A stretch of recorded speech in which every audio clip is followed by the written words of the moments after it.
bitches be talking shit. Sup everyone, I'm your female otaku, and I'm here to review episode 3 of Demi-chan. Now, after 3 episodes, I can tell you that I am definitely sticking with this anime. Honestly, I think Saturdays is definitely my favorite day for anime for this winter season. Like, at first, it was Friday, but when I thought about it, Blue Exorcist, which you know airs on Fridays, is pretty meh to me.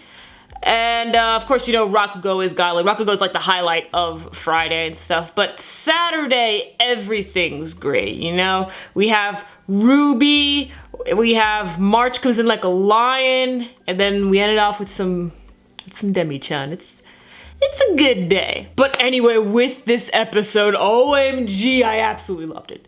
Loved it. Every minute of it. First off, the comedy. Oh my gosh, the amount of times I had to pause the episode to laugh, post about it on social media was ridiculous, man. I mean, oh man. Ooh.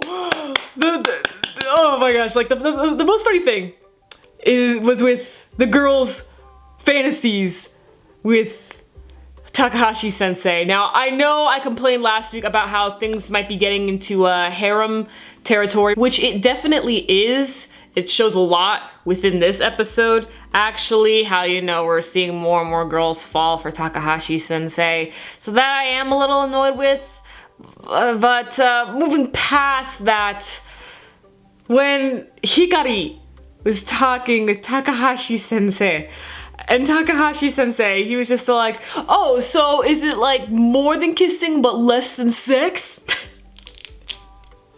This was gold, okay. Hikari freaked out.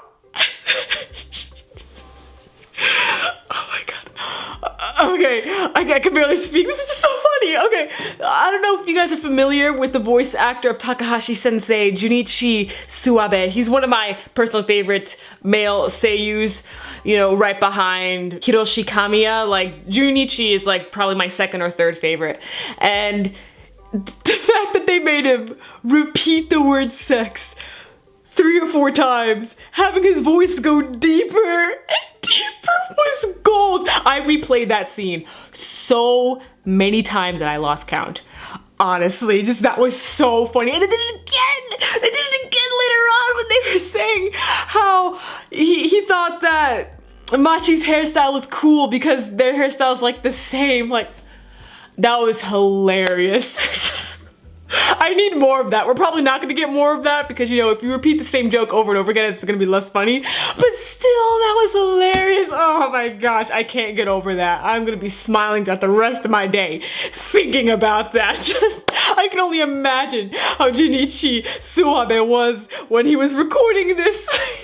How many times did it take for him to perfect this? Like, the dude, there's no way he could have done this seriously during like the first 2 or 3 tries, right? Right? Just, that was gold, honestly. Let's talk about Sato sensei, because she has it rough. Like, damn, being a succubus, and not only that, but being just a demi as an adult, because we've only seen or really got to know high school demis, but we haven't gotten to learn about adult demis. And, you know, they've had to deal with this much longer. Just being a succubus overall is just so difficult. She has to avoid men as much as she can.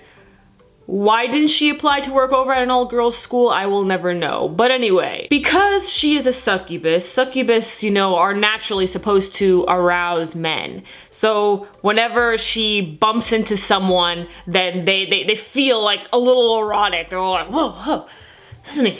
I had like some sort of sexy chill run through me or something like that. Or if she like falls asleep near a bunch of guys, they will have a wet dream. And she can't dress up, otherwise her curves will show and everyone will fall in love with her because they're sexually aroused. So she can never have romance because all the guys fall for her because she's sexy and she's, you know, sexually arousing them, but not because of her personality. And that's so difficult. Ah, man, I felt really bad for her when I learned that because it makes so much sense. Again, why I really love Demi-chan is because it's truly a slice of life with Monster Girls, showing us a realistic adaptation as to how it would be if Monster Girls existed. they're honestly doing just a fantastic job with that, because I love learning about how each demi lives, because, you know, there's so many different types of them. And Sato, she has to live like in a shack away from everybody. Ah, man, so difficult. And once more, she has to take the early train and the late train to avoid as much people as possible.